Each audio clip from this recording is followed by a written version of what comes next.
And welcome back, folks, to the second hour of Truth versus News here on September 3rd.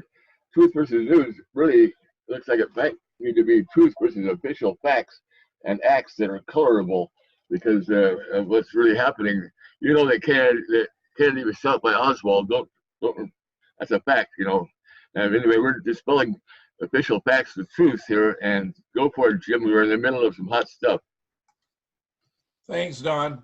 Scott, I'm just stunned that Common Cause would go out on a limb like this and sabotage the Constitution on the basis of the false belief that Hillary won the popular vote, when not even that is true, but when it would mean the smaller states and even the mid-sized states would no longer play a significant role in our national elections. It would be shunted aside. Common Cause, Scott. This is outrageous. Well, the totalitarians, the fascists, the Robespierre, French Revolution, communists, we've seen this play before. It's fueled by hate and anger and ignorance and lust for power and control and domination of people's lives. And the only way that they can do that is by, in America, obliterating the Electoral College, so that you have this mob mentality. That's what the Democrats are, mobs. That's what you see in the Kavanaugh hearings, mobs defecating in the street, burning cars, pounding against the Supreme Court. Incidentally, we'll see a massive mob when Ruth Bader Ginsburg dies, which could be a coordinated release in 2020. But this is how the Democrats are: mob mentality, violence, intimidation tactics, thugs. I see it in San Francisco. The communists are full in San Francisco. You have the Chinese Communist flag, Jim, flying over buildings in San Francisco, right next to the red, white, and blue. I saw that this past weekend. We were helping Ellen for mayor, Ellen Zhao for mayor, 2019.com. She's running as a conservative Republican Chinese woman, and she's Chinese, and you see the communist flag all over the place in San Francisco. So this is their agenda, is to eliminate the Electoral College, go back to mob mentality, and you guarantee your power by flooding the country with half-wits, people who can't speak English, and you make them Democrats and buy their ballots and permanently build yourself a power structure. That's what they've done in California. That's what they're trying to do to the rest of the nation, Jim. Well, Scott, it's profoundly disturbing. And here's another report that bothers me. Russia Insider on list of censored site leaked by Google whistleblower. This is part of their role as imposing censorship on the American public as to what we can read and what we can view.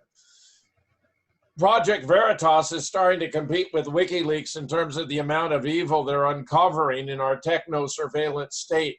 They are doing amazing work. Everyone should be following and sharing them on Twitter, Facebook, and YouTube if they aren't censored. They lean pro-Republican and are successful in raising $1 million+ annual budget from conservative boomers and the GOP, allowing them to do their groundbreaking investigative work. Their latest bombshell could be a much bigger deal than it's been. And the only reason I can think why it hasn't is that they published it smack in the middle of August when the Beltway media politician scrum is at the beach or in the hills. In a nutshell, a Google insider has leaked a ton of documents proving what everyone knows is true, but which Google CEO Sundar Pichai swore under oath recently before Congress is not, namely that Google uses algorithms to keep many sites out of search results in the Android Google News Now news stream, mostly conservative and pro-Trump ones. The appropriately named Daily Beast helpfully reports that Voorhees has been outspoken about Jewish influence in the media and government, Pizzagate, and 9/11 conspiracies. We're also on vacation, so this will be brief. But here is one of the lists of the blocked sites, the ones kept off of the Google Now news stream on Android phones. Russia Insider is on it, along with mainstream heavyweights Drudge, Rush Limbaugh, InfoWars, and the Daily Caller. Other notable and influential sites on the list are the Gateway Pundit, the American Thinker, Lou Rockwell, Natural News, and VDARE. The list, Truth versus News. yes. The list includes an excellent and very large alt-right sites like the Daily Stormer and The Right Stuff. Going through the list, I recognize about 30 more names, which I would say are legitimate news sources. The list is overwhelmingly conservative and pro-Trump. As I explained in my recent summer fund drive appeal, I'm convinced these efforts to squelch conservative voices is backfiring massively and will not succeed. The technology in our favor is simply too powerful. The more you try to stamp us out, the more people want to read us. Funny how that works. Scott. Well, Jim, this past weekend, I met with Zach Varias, or Voorhees. I met him in San Francisco, and I interviewed him before that on Friday on our program, and I've sent out the link on Patreon. I'll send it again on Facebook. But Zach Voorhees is one of the smartest guys I've ever met. He's very, very aware of all of these things. He's aware of the Zionists. He's aware of the military juggernaut. He's aware of the big media, Google, clamping down on conservative sites. He's been inside the belly of the beast. He said to me that the CEO and the other officers are rabidly anti-conservative. They're now going into anyone who has a following, any employee of Google or YouTube or these companies that have a big following on Twitter, they're firing them. They're giving them their pink slips just because they have a big following, because they're recognizing that this is an information war, and they've got to go and saw the branches, the limbs off the tree quickly to get rid of these people. So this is a full Nazi Gestapo scene from Schindler's List, if you will, where they go in and they eliminate the ghettos and they drive people out into a camp. They're driving conservatives out of the media. They're shutting them down. They've shut down our YouTube page, for example, when we did the New Zealand shooting, which incidentally I talked with Zach about, and he agrees too. And there's a lot of them in these companies that are waking up, and that's where we need to take this. And he is on board with this as well, going into these companies and calling them out, calling out the conservatives, calling out the libertarians, calling out as he described them as hyper-rational. These people, it requires a psychological profiling of the hyper-rational Google-type engineers, the code writers. I mean, I spent 4 hours or 5 hours with him in San Francisco, and it was amazing. Michael J. Anderson was with me as well, and other witnesses. And what Zach was sharing with us was amazingly powerful. And that's the hope, is going in and awakening these libertarian-minded engineers to come out and overthrow these companies from within, with a coordinated effort of, let's say, Trump going in with the Department of Justice, doing mandatory antitrust investigations, and really arresting people like Sanjay Jinzar, or whatever the CEO's name, and the other top officers, which incidentally, Jim, are foreigners. These are foreign people. The guys from India who's taken over, Google is one of the high levels. One of the girls, the ladies, is from Ireland. And these people have no sense of religion, no sense of patriotism, no sense of American philosophical values. They come from foreign lands, foreign with a fascism as a capital F. And so their entire mental process, their entire value system is inconsistent. It is alien to what we have grown up and dealt with in the United States. So when you have foreigners coming in and running these companies with the fascism, I mean, it's really revolution. They're coming into this country to shape the information space, to shape the narrative. They have algorithms cutting out keywords, algorithms, and all sorts of electronic, weapons that they are actively using to shut down conservative voices, to influence, if not steal, the 2020 election. So big tech companies represent the greatest threat to American peace and political stability since the invention of riots and revolution and the nuclear bomb. And I think this represents all three combined. So how we approach this is with You know, that great scene from Godzilla. Trump is Godzilla marching into battle, the three-headed Hydra, surrounded with all sorts of planes and ships and American military. Trump is going in to attack and destroy these social media sites that are totally going off the rails. And all of the conservative libertarian kids, or young people who work in these companies, need to be exposing, need to be the whistleblowers. The problem is that they're so bought off with the money and the riches that come with Silicon Valley employment that they've sold their soul for the benefit of a job. But I think the social revolution impulse in a lot of these young people like Zach Voorhees is just waiting to be unleashed. And I said to him, you're a leader on the beach. You are a leader that is going in to call people out of this company, of this Leviathan. And this is something that he is prepared for. He's very smart. And I think with people like Zach Voorhees coming out, you're going to see a lot more people coming out. And Facebook and YouTube and these social media companies, Twitter and Instagram, they are going to begin hemorrhaging. Jim? Excellent. Yeah. Excellent. Great. Excellent. Very good. I'm so pleased to hear that report, Scott. Just delighted.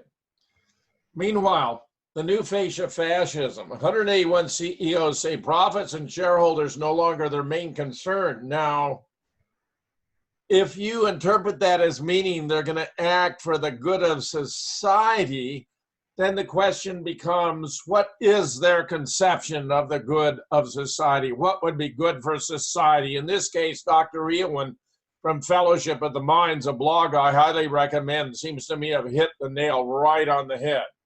In America today, privately owned businesses are no longer motivated by profit and service. Instead, businesses have become an arm of the Democratic Party by discriminating against conservatives and promoting the left's agenda of abortion, climate change, gun control, illegal immigration, LGBT, and the like. Look at these examples. Survey finds 3 of 10 managers won't hire pro-Trump workers. Chase Bank denies service to conservatives and Trump supporters. The corporate left, Bank of America, severs ties to migrant detention centers.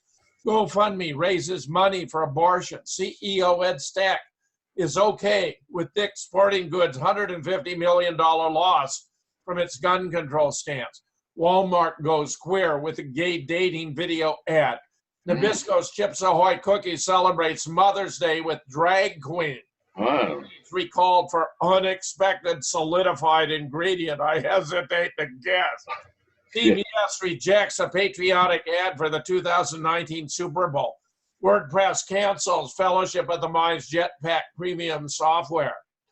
On August 19, 2019, Business Roundtable, a group of 181 chief executives from major U.S. corporations, formalized this de facto trend by issuing a statement redefining the purpose of a corporation.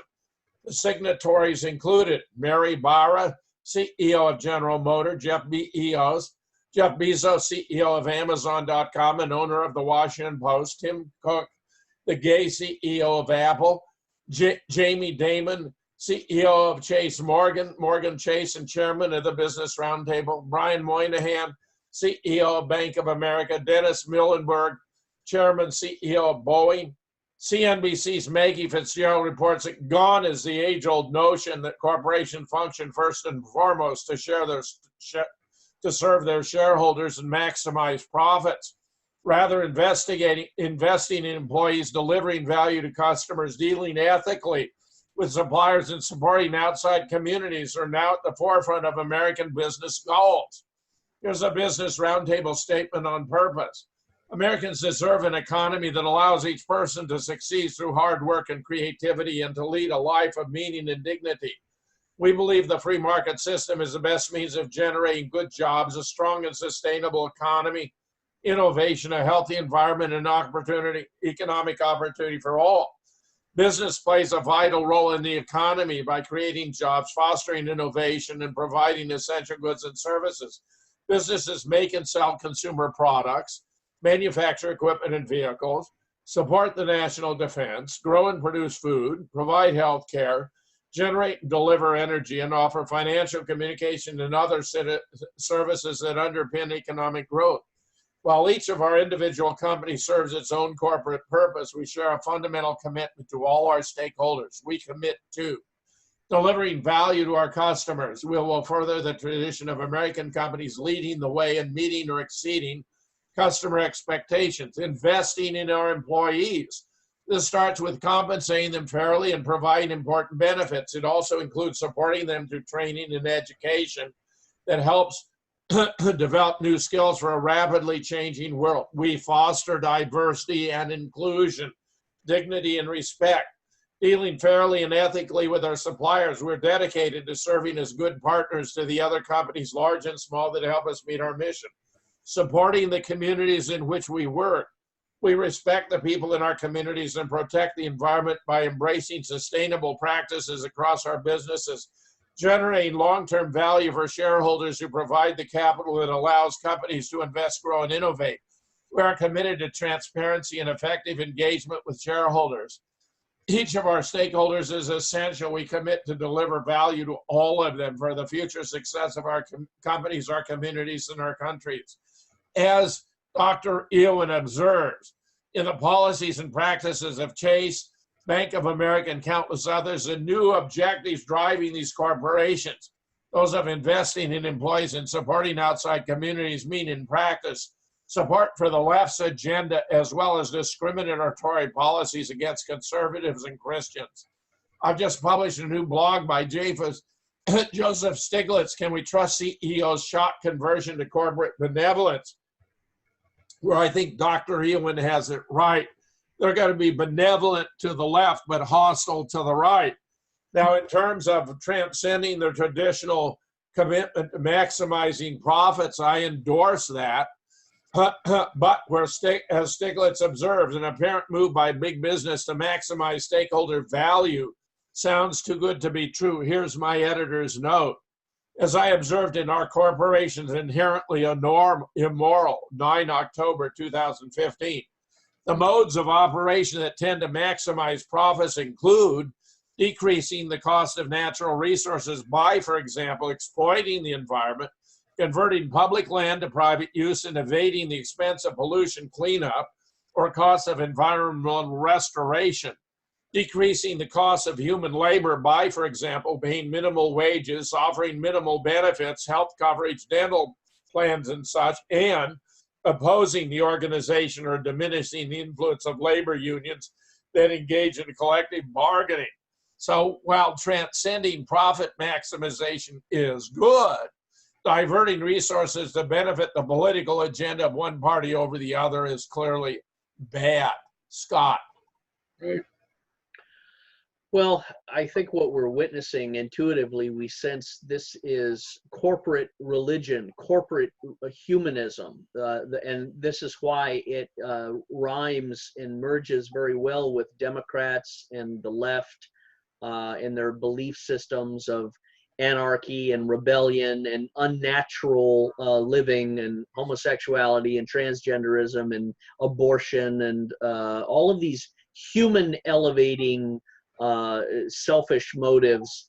The new religion of the left, which is being adopted by corporations, is hyper individualism, but also mob mentality. Corporations don't have a religion, so they are inclined to go the way of the left's humanism, because if you can manipulate the masses of people in America into behaving like streams of cattle going into a slaughter, you can carve off certain branches of that herd and drive them to General Motors or drive them to cook Chips Ahoy or drive them into these areas because it's their duty to be driven. They're part of the mob. They're part of the mass. They're part of this totalitarian flock where there is no individuality. That's where intuitively I see this going.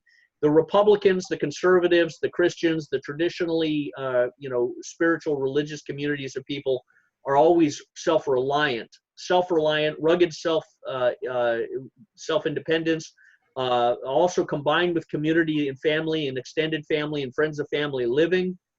choice by personal association, not forced association by government mandate, forced toleration, forced acceptance, forced by the edge of a gun, the abandonment of beliefs or practices which may be seen by those in power as antagonistic to their humanism. So the left is very bloody, very violent, very authoritarian, very mob mentality, and corporations are falling into that belief system too. What I see happening is Ayn Rand wrote a book, of course, Atlas Shrugged, but she also wrote a book, The Virtue of Selfishness. Now, I'm not an Ayn Rand practitioner, but I've read her books, and I see America going into this mode of not selfishness, but really aggressive self-reliance and detachment, because we are no longer entering a political dialogue where you can have calm, rational discourse or measurement of things and analysis of things within a common vocabulary of how does this affect the environment, how does this affect family, how does this affect economy. There's no language like that anymore in the political social discourse. There is instead this religious vomiting out hysteria with nonsense, like, well, this is all about liberty, this is all about freedom, equality, and justice, this is about saving the rainforest, this is about stopping, we only have 12 years before the earth ends, and we have to force people by the edge of a gun or exterminate them to do what needs to be done. Well, what needs to be done? Well, we don't know, but it just needs to go this direction. That's the madness which is afflicting much of the world, but all of the Democrat leftists in America are becoming less and less blue-collar plumbers and construction workers and union worker types that existed in the 50s and the 60s and the early 70s. Now they've abandoned that Tip O'Neill mentality, and we've got the Ocasio-Cortez mentality, which is nonsense, emotional vitriol, reverse racism. The white heterosexual male is the enemy of everything alive, and we just need to exterminate him, and it's his moral duty to allow us to exterminate him. Well, they think this is real. They think this is rational. They think this is a divine calling. And I think, they're running into a forest fire inferno, because you start a civil war with the white Christian heterosexual male communities and their wives and their extended family and their children and their communities.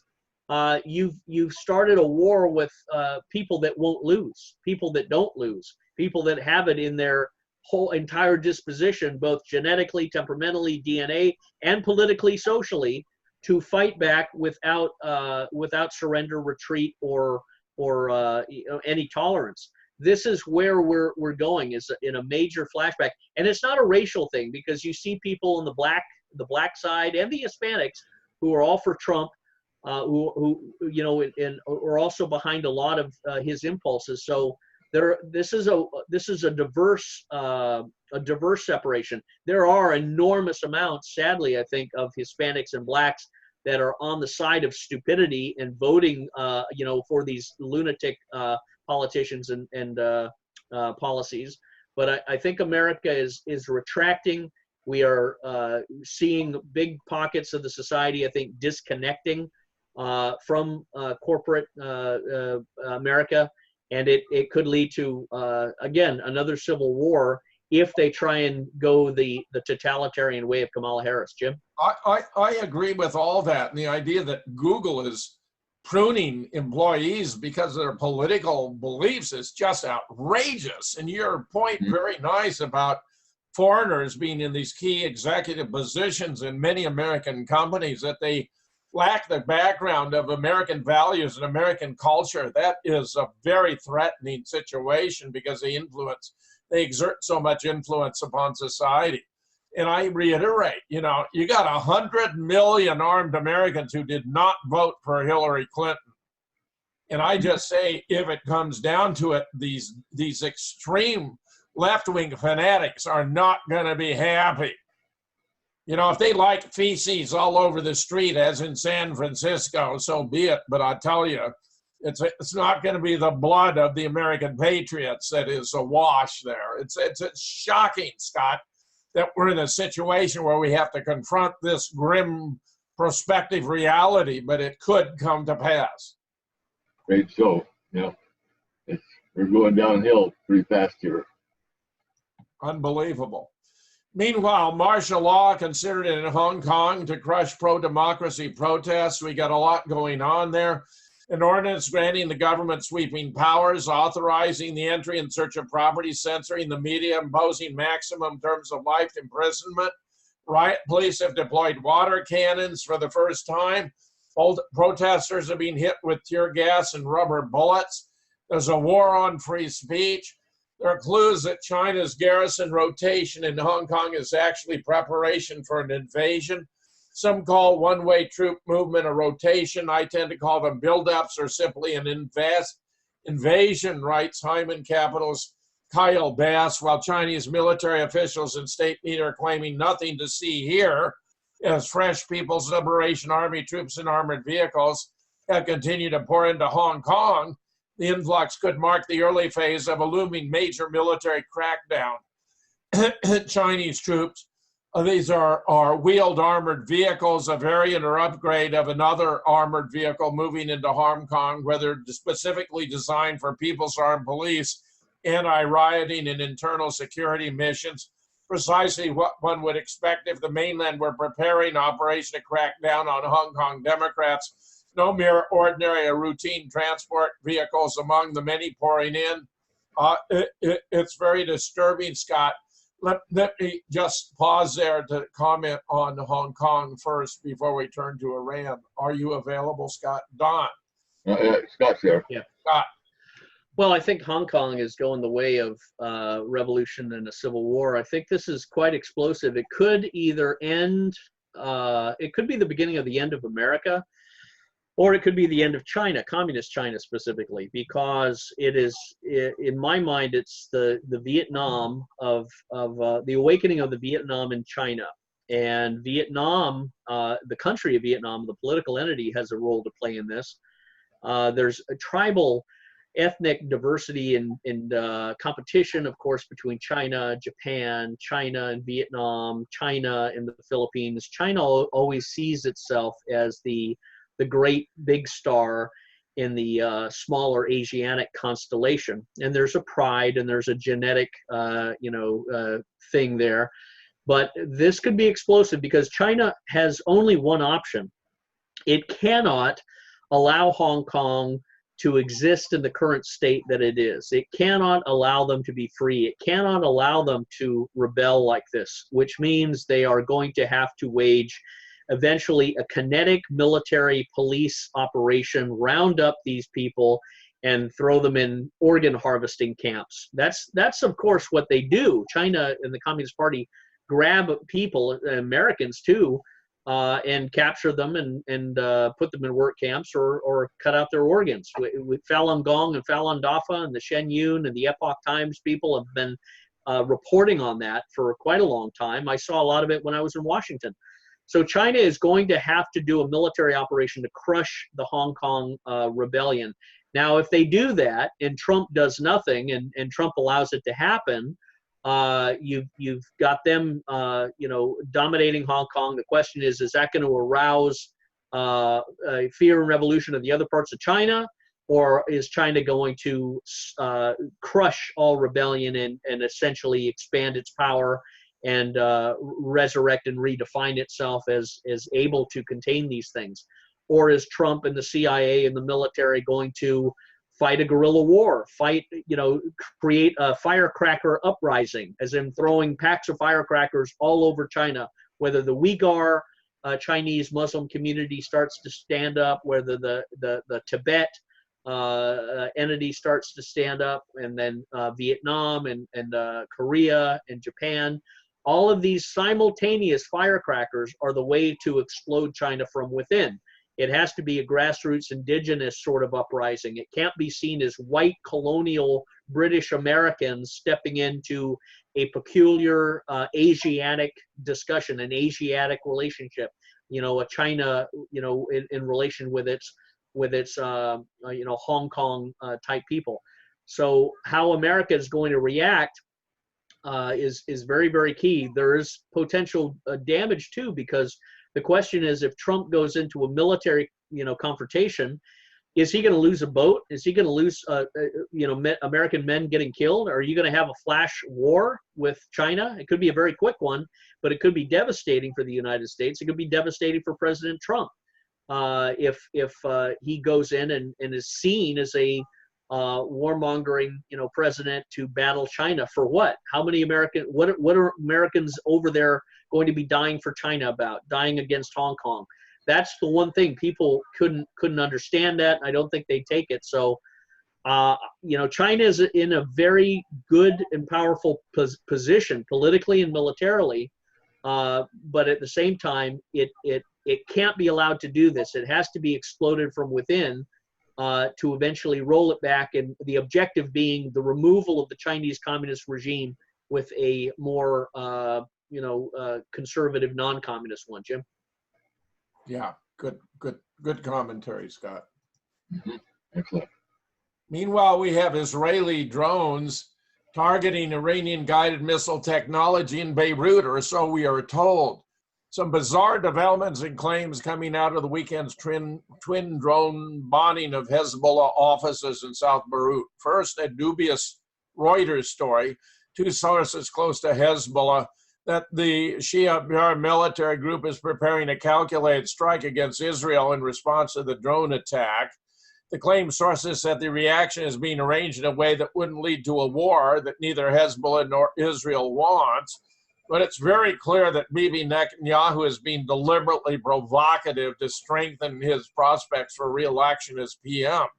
Hezbollah is notoriously very secretive, have had few, if any, legitimate leaks of its intentions in the entire history of the organization.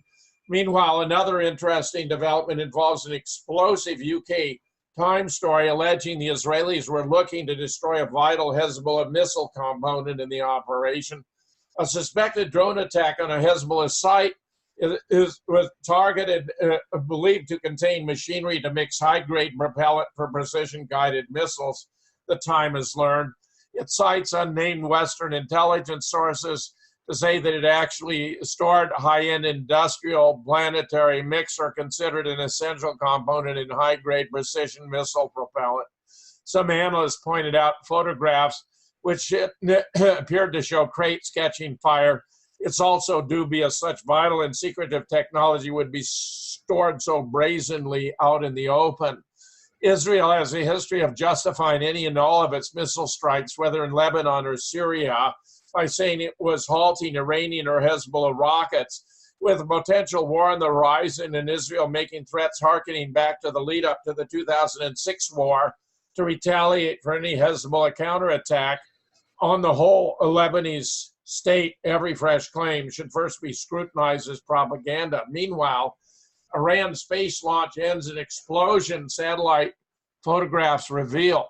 A much anticipated Iranian satellite launch, long criticized by the U.S. as an alleged violation of a UN Security Council resolution, appears to have failed. This shows an apparent explosion at the Imam Khomeini Space Center, southeast of Iran's capital, as the rocket and satellite were scheduled to launch. The AP report, satellite imaging by Planet Labs Incorporated, showed a black plume of smoke rising above the launch pad. Appeared to be the charred remains of a rocket and its launch stand.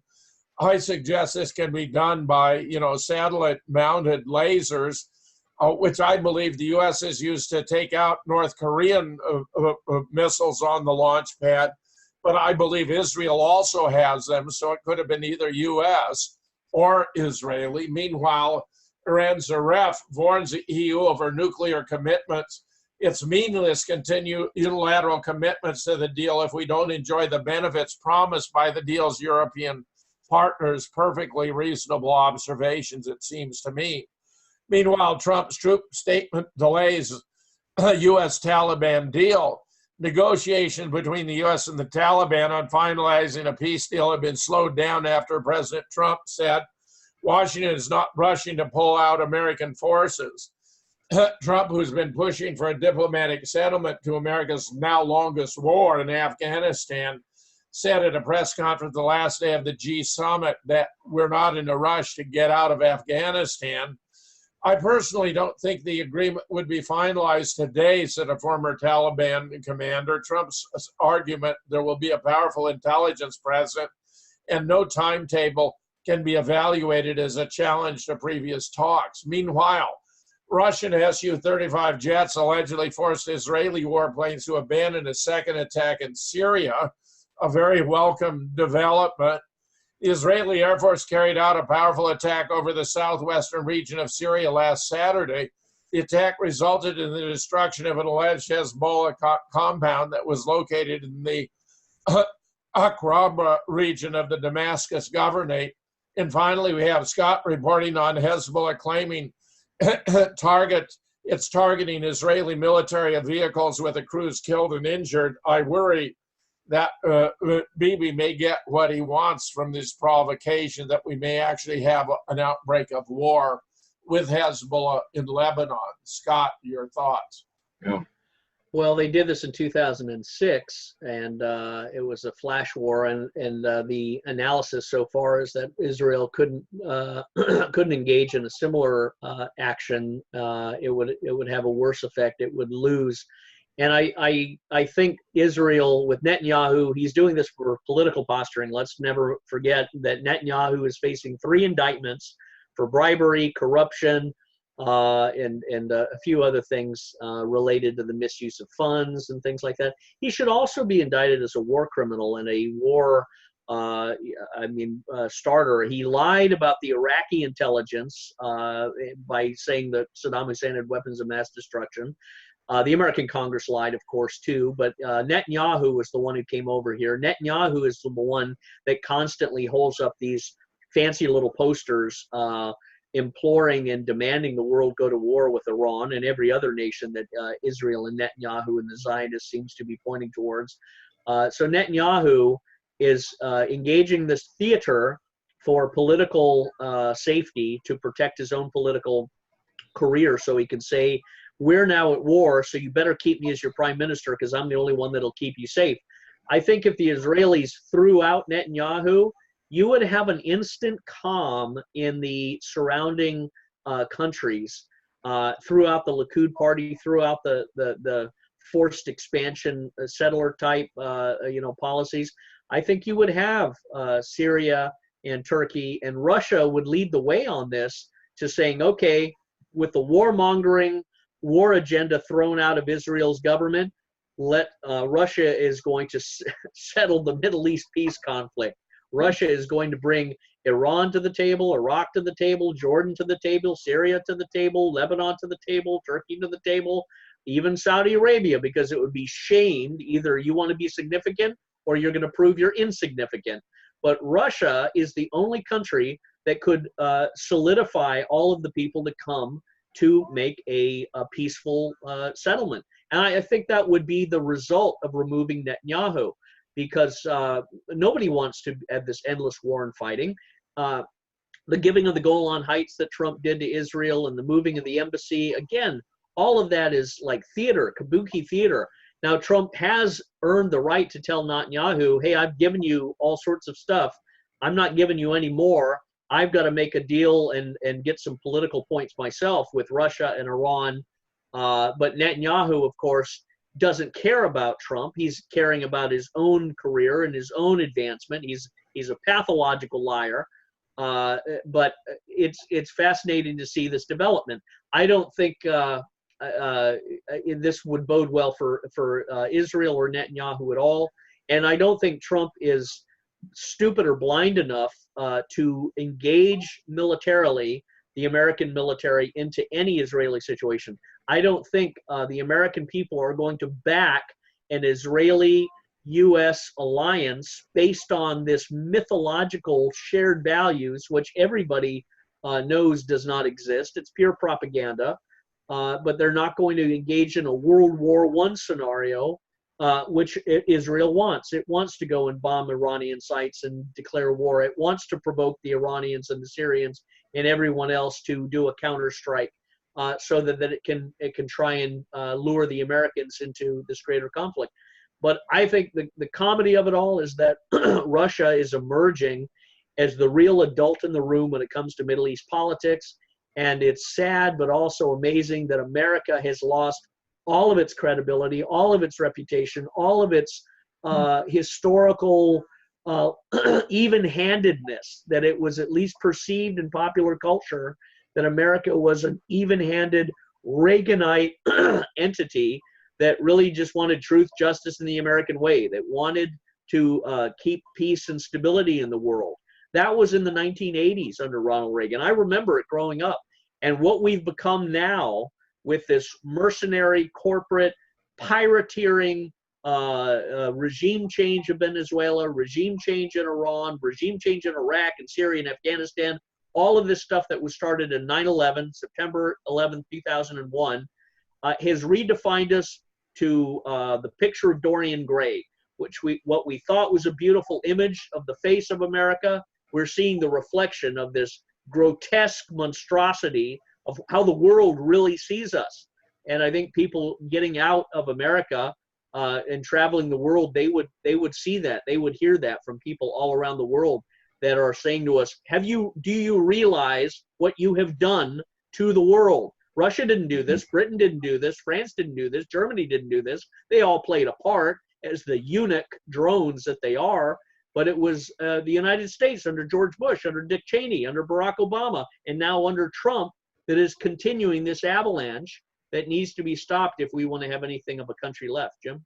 It's world tragic, but true. Sad to say, Scott. Yeah. Meanwhile, a very disturbing report, U.S. unleashing the military to fight fake news and disinformation.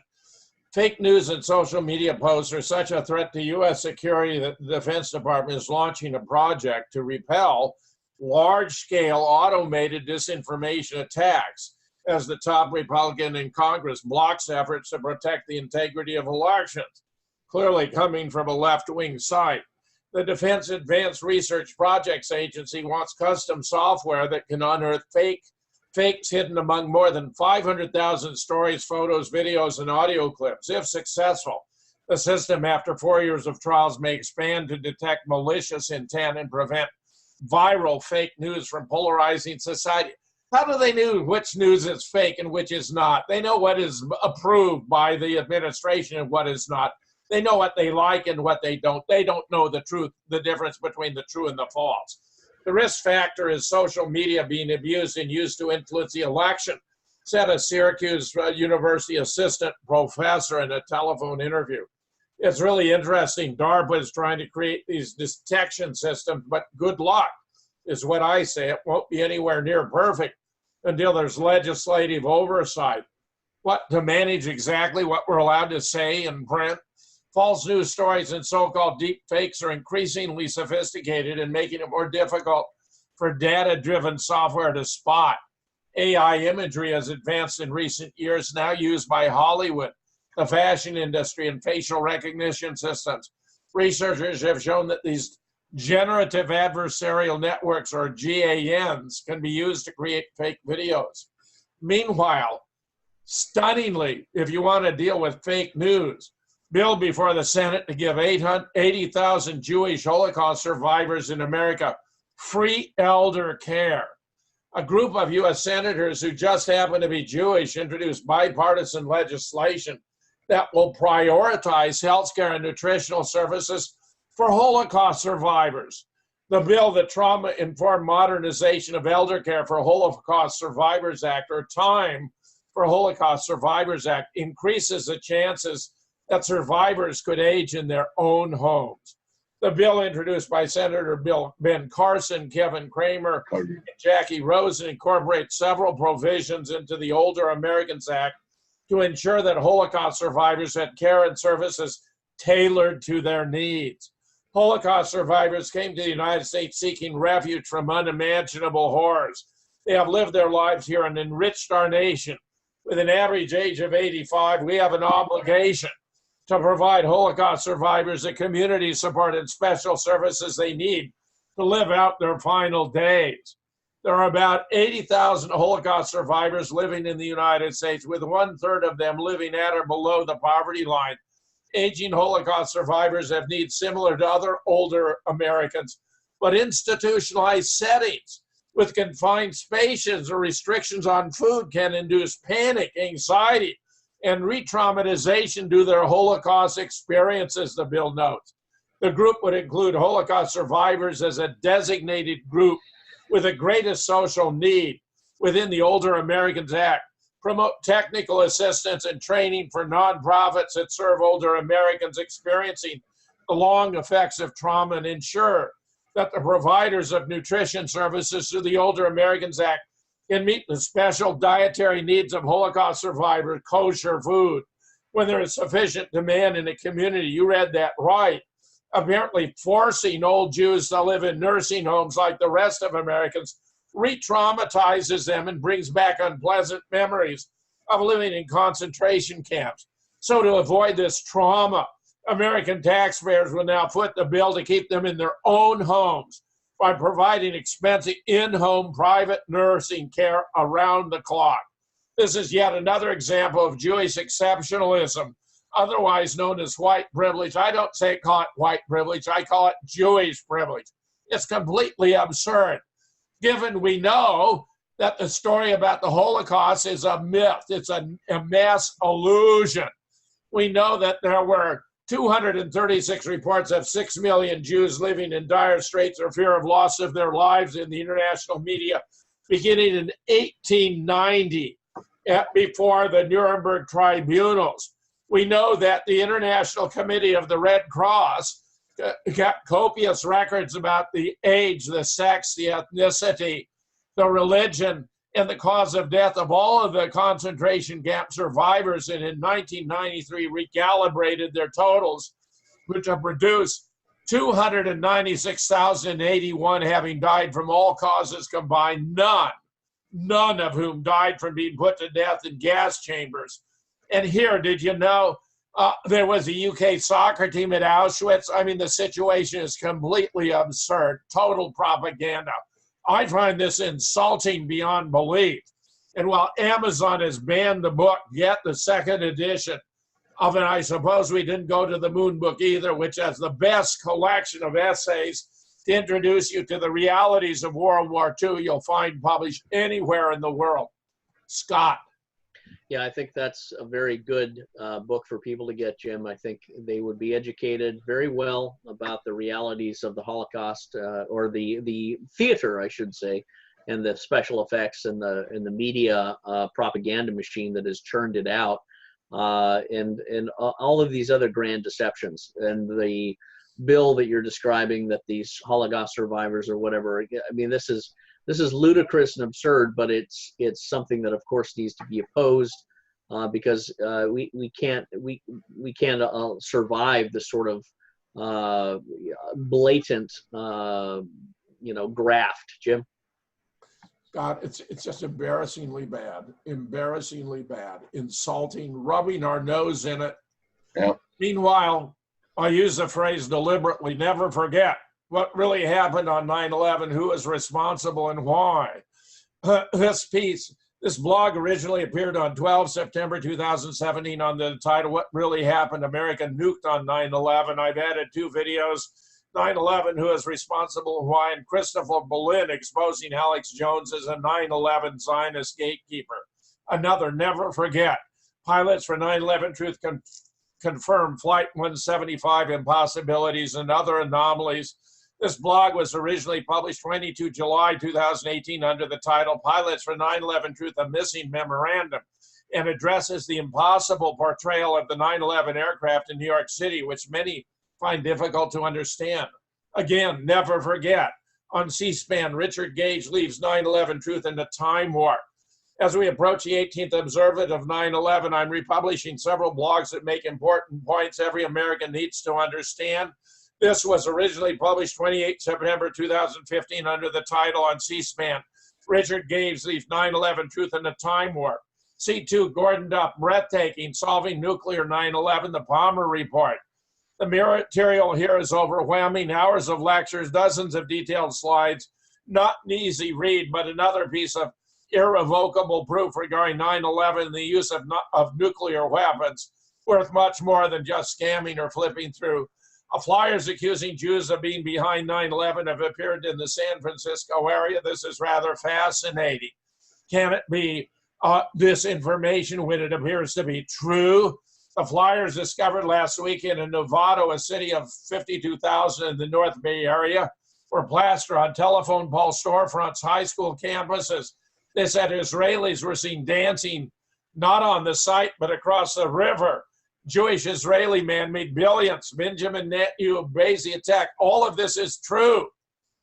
Meanwhile, if you want to learn more, pick up America nuked on 9/11, compliments of the CIA, the neocons of the Department of Defense, and the Mossad. Does this look like any kind of collapse to you? Scott, I'll take briefly your comments before we turn to your tribute to your father. Yeah, I think 9/11 is the greatest catastrophe and the psyop that's occurred in this country. And that message that Gordon Duff just put out, or Veterans Today, on the nuclear issue is very, very powerful. I would certainly recommend people go to see it, because you see the scientific explanation of a nuclear device being used to transform the Twin Towers into dust by corroding and destroying the steel instantly. You see the residual radiation corroding the steel that was later built upon the 9/11 memorial, proving that there is a radioactive continuing element. You see the red hot metal that is present under the ground when it's being pulled up, that is only explained by a nuclear event that transformed the subterranean ground of granite into a cavern that looks like the Grand Canyon, has been eroded by millions of years of water. It's an incredible piece of photography combined with nuclear analysis, and that proves, again, the science is all that matters with 9/11. And witness testimony. I was a witness the next day driving by the Pentagon, and I can say, as I looked out my passenger side window, there was no plane anywhere. There was a big blue tarp covering a hole, but there was no damage on the grass or the lawn that would have been present. No engines, no tail section. You could not have moved a plane out within 24 hours. And when I was there, there was nothing. There was no plane. There was no yellow tape. There was no tents. There was no machinery for lifting those sort of events. So the 9/11 is the greatest corruption, and it could also be the greatest awakening as we see coming about. Go ahead. And those blogs are all available on my blog at jamesfetzer.org. Meanwhile, by the way, where was the plane at Shanksville? I understand that buried itself in the ground and nobody dug it up. What happened to that plane? Go ahead. You're talking about Shanksville. Yeah, Scott and his father, who has now departed this earth. He was a Marine Corps fighter pilot in Vietnam. Scott assisted with the publication of a book of his, Hellborn Meditations of a Marine Corps Fighter Pilot in Vietnam. Scott, I want you to take this opportunity to memorialize your father. Yeah, my dad passed away this past Sunday, and just a couple of days ago. And I wanted to read a little the foreword I wrote for my dad's book. He was a great man that really inspired me in many respects. He was a fighter pilot. He flew A4s, A7s, F8s. He was in Chulai, Wake Island Marine Corps in 1968 to 1969. And I think his complications from diabetes are also linked to the Vietnam war machine. A lot of veterans are exposed to a lot of the bad agents and chemicals, but he passed away peacefully and in his bed, so I was grateful for that. But I wanted to read the foreword. In 1963, my father, Curtis Delbert Bennett, had a choice: join the military voluntarily or be drafted into the military, run away to another country, or refuse all of the above and go to jail or worse. My father chose the best choice for a Midwestern America alpha male. He entered the military voluntarily. After careful multidimensional analysis and based upon his A1 intelligence level score, among the highest in military testing processes, and already having his private pilot's license, he chose the United States Marine Corps for its 2-year program and embarked on the path of becoming a fighter pilot. Dad entered flight school in Pensacola and had the interesting experience of having a former Senator John McCain as a Navy flight instructor. McCain had the notoriety of being drunk, who couldn't be fired since the airfield was named after McCain's father. Unfortunately, this nepotism, or rather military corruption, led to the destruction of several airplanes and countless American lives who died as a result of McCain's various episodes of reckless arrogance. But that's another story. After finishing flight school, Dad was stationed at the Marine Corps base in Hawaii, and after 3 years of flybys over Russian fishing boats, spy trawlers, and marrying my mother, he was sent to Vietnam. He served in Wake Island, VMA 211, Wake Island Defenders, Saigon, and Chu Lai, fighting alongside the Republic of Korea Marines, right in the heart of the Tet Offensive, and was rocket attacked several times. According to him, quote, "This pissed me off, so I couldn't kill enough of them." Indeed, many combat veterans share the same awakening, that when you are shot at or mortared or bombed by the enemy, it becomes personal. You become angry and beyond the ability to describe, and the enemy becomes an obstacle that must be removed if you are to live. For the next year, which seemed more like a decade, my father experienced what can only be described as the most intense, fast, and profound transformation a human being can endure. He flew over 201 combat missions in a variety of airplanes with different temperaments for different kinds of flights. F-8s for dogfights, A-4s for attacking ground targets and defending downed pilots, and OB-10 Broncos for enemy observation and intelligence gathering.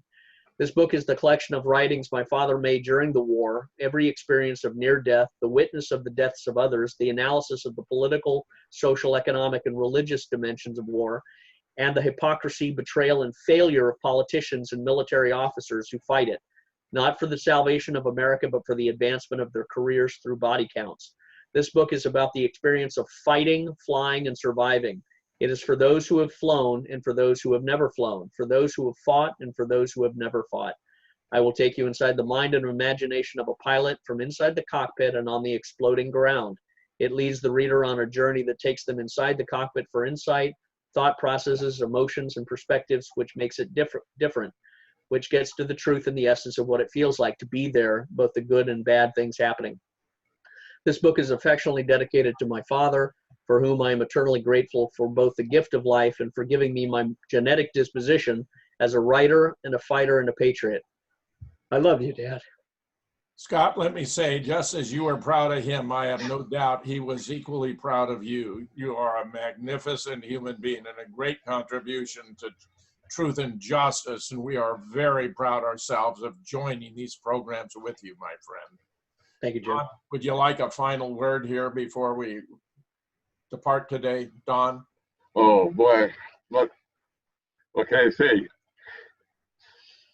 You guys are the greatest, both of you, and your dad too. I really appreciate where you have been and until you have this presence to give what you're giving, guys.